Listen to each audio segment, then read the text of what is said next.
The global markets on Tuesday this week paying a steep price to retire the 304 billion shilling Eurobond due for maturity on June the 24th. The country has raised 228 billion shillings through its fifth Eurobond at a coupon of 9.75%, a price higher than that of the bond it will be retiring. How did we get to this point? How did the country's debut Eurobond issued in June the debut Eurobond become such a source of immense uncertainty and concern? Julian Amboko breaks it down on tonight's episode of On the Money.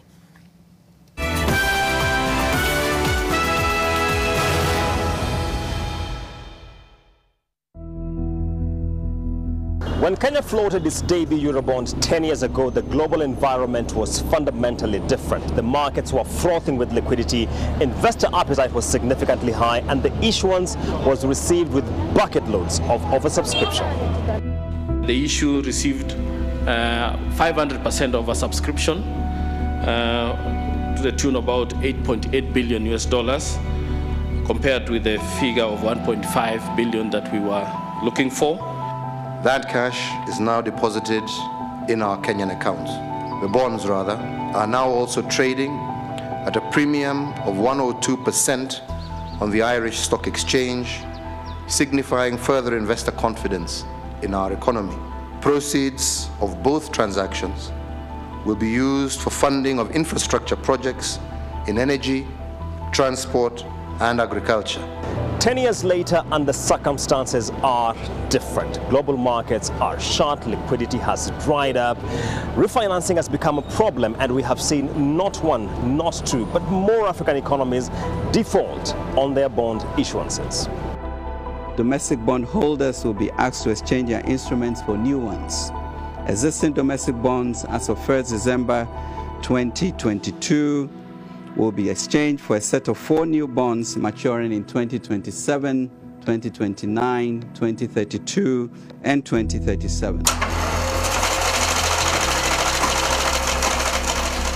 We have learned our lessons about debt, infrastructure and debt. So as far as this government is concerned, there is no way in which we are going to drift back into debt.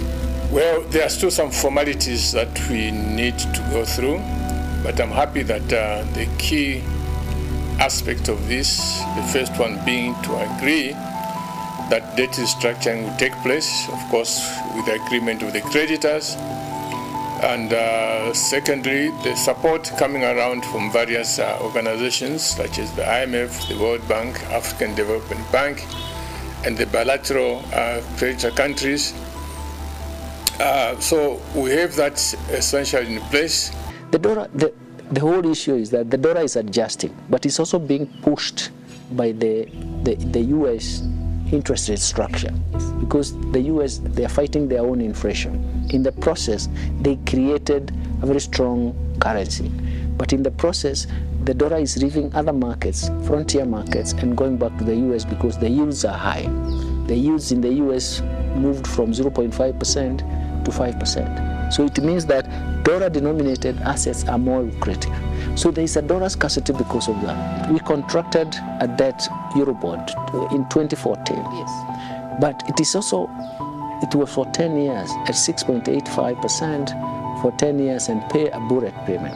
The whole thing is that the market is looking at us and saying, are we able to pay back the Eurobond? And that is what is causing the shivers.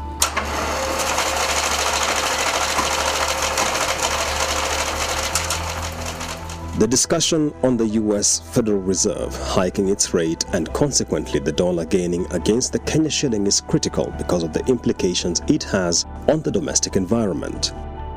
When the budget for the financial year 2023-24 was tabled in June, the amount provided for under the Consolidated Fund Services for the settlement of the Eurobond was 241.75 billion shillings. This meant the National Treasury was working with the exchange rate at 120.87 units to the US dollar.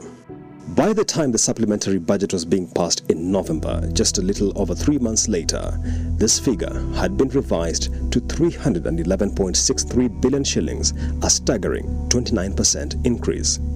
This change implied the exchange rate being used for penciling in the servicing of the Eurobond on the consolidated fund had been revised upward to 155.81 units to the dollar and reflects the havoc that the rapidly weakening shilling was inflicting on the servicing of external debt obligations. As the shilling continued to weaken and the markets grew increasingly wary of the risk profile of the economy, the question became whether Kenya had enough options on the table of servicing the Eurobond upon its maturity on the 24th of June 2024. Will not default. That one I want to give you my assurance. We are not in that position that we are going to default as a country. We will not. And the people of Kenya can be assured that our country will not default on our obligations. That is number one. And the reason why we will not default is because we have already applied brakes on any more borrowing. When the government sent its delegation to the annual World Bank and IMF meetings in Marrakech, Morocco in early October 2023, the mission was clear: to set the record straight on Kenya's plan for settling the maturing Eurobond. There's a Eurobond from 2024, on June 2024, which is maturing and it's causing market jitters. Our strategy is simple. What we're trying to do is to align resources from trilateral development banks, as IMF and the World Bank, the bilaterals like friendly countries which we have been working with, like Japan and others. Beyond the assurances of being able to service the debt as it fell due, the government went ahead and assured the markets that by December 31st, 2023, it would buy back a portion of the Eurobond, $300 million to be specific. When it came to that time, the government would make a U-turn on this plan. Our efforts to stabilize the situation have yielded such progress that next month, in December, we will be able to settle the first Kenya shillings $300 million or 500 billion Kenya shillings installment of the US dollars 2 billion Eurobond debt. The U-turn in the Eurobond buyback in December 2023 notwithstanding, starting 2024, the tide seems to have turned. Cote d'Ivoire went back to market raising $2.6 billion, Benin went to market raising $750 million, and Kenya has pulled a surprise, reviving the conversation around a Eurobond buyback and circulating the offer to investors in February 2024. There has been some countries in Africa have now gotten access to international capital markets. There's no reason why Kenya cannot access international capital markets. And we have engaged our lead managers, and we expect our lead managers to tell us when it's appropriate. June 24th, 2024 is the date we are all setting our eyes on as the $2 billion Eurobond finally comes to maturity. The government, of course, has assured the markets that it has all the capacity to settle the largest frontier market debt maturing this year as it falls due. We remain in wait to see what happens when that time comes.